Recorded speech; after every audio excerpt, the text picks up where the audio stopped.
Hello everyone. अभी हम transportation engineering में ज्योमेट्रिक डिजाइन डिस्कस करने वाले हैं। तो आप लोग ध्यान से सुनिए। तो सबसे पहले हम लोग ये टेबल देखेंगे जिसमें ये दिया है आपका स्पीड और लॉन्गिट्यूडनल फ्रिक्शन। तो स्पीड जैसे जैसे इंक्रीज हो रहा है, लॉन्गिट्यूडनल फ्रिक्शन का वैल्यू कम होते जा रहा है। तो 20 से 30 के एम पी एच स्पीड होगा तो लॉन्गिट्यूडनल फ्रिक्शन 0.4 होगा। 40 होगा तो 0.38 होगा। 50 होगा तो 0.37 होगा। 60 होगा तो 0.36 होगा। और 80 होगा, greater than 80 K M P H, तो 0.35 होगा। ऐसा क्यों हो रहा है? क्योंकि स्पीड जितना ज़्यादा होगा तो व्हील का कांटेक्ट पीरियड उतना ही कम बनेगा सरफेस पे, इसीलिए लॉन्गिट्यूडनल फ्रिक्शन का वैल्यू कम होते जाता है। अब हम लोग देखेंगे camber.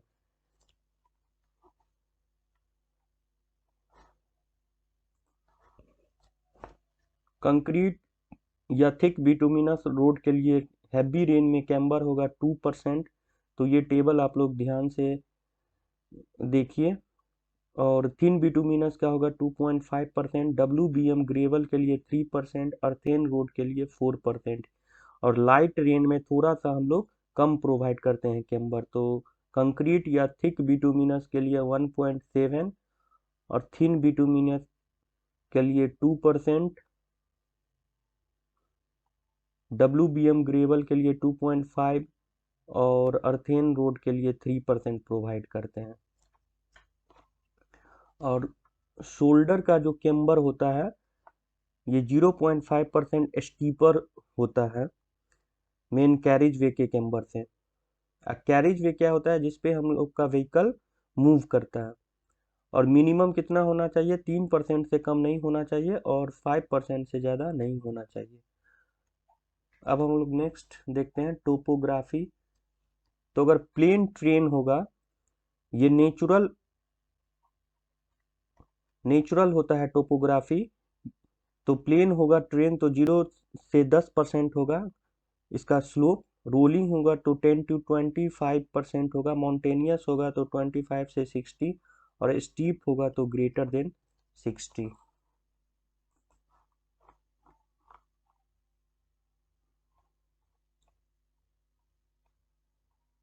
Design speed plain terrain में हम लोग देखते हैं एक्सप्रेसवे के लिए रूलिंग कितना हो जाएगा? 120 रूलिंग होता है मैक्सिमम डिजाइन स्पीड।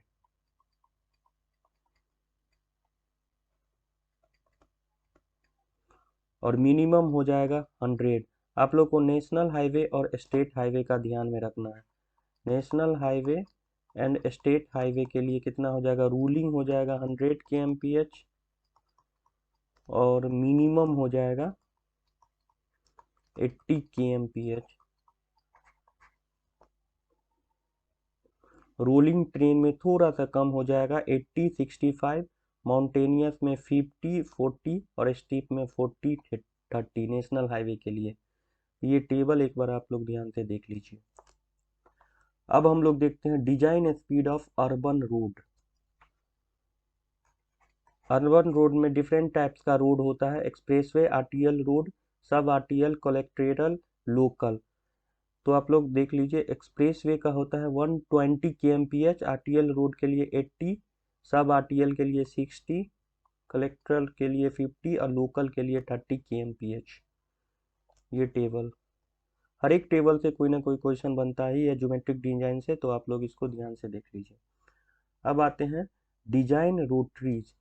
तो जो भी रोटरी होता है रोड में, तो डिजाइन स्पीड अर्बन रोड में कितना होना चाहिए? 30 के एम पी एच और रूरल रोड में कितना होना चाहिए? 40 के एम पी एच। पेडेस्ट्रियन जो हम लोग मूव करते हैं तो इसका स्पीड आईआरसी के हिसाब से कितना मान के चलते हैं? 1.2 मीटर पर सेकेंड। और हेयर पिन बैंड में होता है 20 के M P H.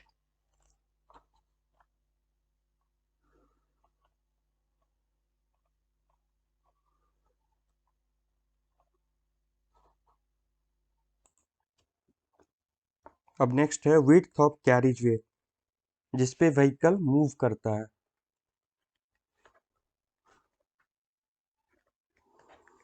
Single lane के लिए आईआरसी के हिसाब से कितना हो जाएगा 3.75 मीटर, 2 लेन विदाउट कर्व 7 मीटर और 2 लेन विथ कर्व जो 7.5 मीटर और इंटरमीडिएट कैरिज वे हो जाएगा 5.5 मीटर। मल्टीपल लेन के लिए अगर 4 लेन होगा तो हम लोग 3.5 को 4 से मल्टीप्लाई करेंगे, 6 लेन होगा तो 3.5 को 6 से मल्टीप्लाई करेंगे।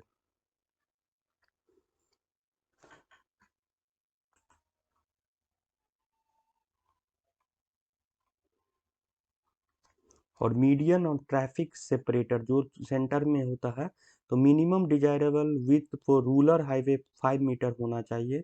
और अगर लैंड इज रेस्ट्रिक्टेड, अगर रेस्ट्रिक्टेड लैंड है, स्पेस कम है तो 3 मीटर, ब्रिज पे 1.5 metre, absolute minimum medium for urban highway के लिए 1.2 मीटर, ये आईआरसी के हिसाब से होगा।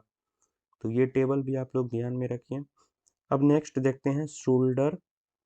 मिनिमम विड्थ ऑफ शोल्डर कितना रिकमेंड करते हैं 2.5 metre for 2 lane rural highway in India, तो ये 2.5 मीटर ध्यान में रखिए। अब देखते हैं पार्किंग लेन। पार्किंग लेन कितना 3 metre width in case of parallel parking होता है। और पैरेलल पार्किंग क्या होता है, तो पैरेलल पार्किंग हम लोग अर्बन एरिया में प्रोवाइड करते हैं और 3 मीटर विड्थ होता है। अब देखते हैं कर्व, तो माउंटेबल कर्व 10 सेंटीमीटर होता है, सेमी माउंटेबल कर्व 15 सेंटीमीटर और बैरियर कर्व थोड़ा ऊंचा होता है 20 सेंटीमीटर होता है। ये सब आईआरसी हम लोग का कोड बुक के हिसाब से दिया गया डाटा है। फुट पाथ 1.5 मीटर विड्थ होता है, साइकिल ट्रैक 2 मीटर होता है। Light illumination fast moving traffic के लिए 30 लक्स होता है, ये भी आरआरबी वगैरह एग्जाम में पूछ दिया गया है। और फास्ट एवं slow moving mix main road के लिए 15 लक्स होता है। अब आगे हम लोग देखते हैं width of formation. Width of formation क्या होता है, carriage way including separator and shoulder, तो दोनों मिला के तीनों मिला के जो होता है कैरिज वे जिसपे व्हीकल मूव करता है, बीच में मीडियन होता है या सेपरेटर बोलते हैं और साइड में शोल्डर होता है। तो सबका width of formation national highway और स्टेट हाईवे के लिए 12 मीटर होता है और माउंटेनियस के लिए 6.2 मीटर सिंगल और 8.8 मीटर, ये भी आप लोग याद में रखिए। मेजर डिस्ट्रिक्ट के लिए 9 मीटर, उसके बाद 7.5 से 9 मीटर और उसके बाद हो जाएगा विलेज रोड के लिए 7.5 मीटर होगा। ठीक है, तो आप लोग 12 मीटर और 6.25 मीटर ध्यान में रखिए। अब होता है राइट ऑफ वे और लैंड विड्थ, ये क्या था पीछे, विड्थ ऑफ फॉर्मेशन और ये है राइट ऑफ वे और लैंड विड्थ। इसमें होता है formation width plus road margin. हम लोग फ्यूचर के लिए डेवलपमेंट के लिए कुछ जगह छोड़ के रखते हैं, इंक्लूडिंग कैरिज वे, शोल्डर और separator. National and state highway के लिए ये 45 मीटर हो जाएगा नॉर्मल और रेंज 30 से 60 मीटर लाई करता है। तो एक बार आप लोग ये टेबल ध्यान में रख लीजिए। उसके बाद देखते हैं हम लोग ग्रेडियंट। तो ग्रेडियंट रूलिंग, लिमिटिंग और एक्सेप्शनल। रूलिंग मैक्सिमम होता है लेकिन जहाँ पे रोड कंडीशन थोड़ा नहीं दे सकते हैं वहाँ पे लिमिटिंग प्रोवाइड करते हैं और एक्सेप्शनल केस में एक्सेप्शनल ग्रेडियंट देते हैं हम लोग। तो प्लेन रोलिंग 3.3, हिली माउंटेनेस के लिए 5 और स्टीप के लिए 6। तो ये डाटा आप लोग याद रखिए, 3.3 प्लेन एंड रोलिंग, हिली के लिए 5 और इसके लिए 6। अब आगे देखते हैं हम लोग types of road. Super elevation कितना होता है, अर्बन में 4%, प्लेन एंड रोलिंग में 7%, हिली ट्रेन कवर्ड विथ स्नो तो 7%, अगर नॉट कवर्ड विथ स्नो, अगर हिली ट्रेन स्नो से कवर नहीं है तो इसमें 10%, अगर स्नो से कवर है तो 7%। तो minimum value 4%, maximum value 10%। Rate of change of super elevation, ये ट्रांजिशन कर्व में प्रोवाइड करते हैं किस रेट से सुपर एलिवेशन चेंज हो रहा है। तो 1 इन n का वैल्यू होता है 1 इन 100 अर्बन रोड के लिए, प्लेन एंड रोलिंग ट्रेन के लिए 1 इन 150 होता है। तो ये आप लोग याद रखिए और इसको एक बार ध्यान में रखिए। एक बार हम लोग सारा टेबल का रिवीजन कर लेते हैं और इसको आप लोग एक बार ध्यान से देख लीजिए।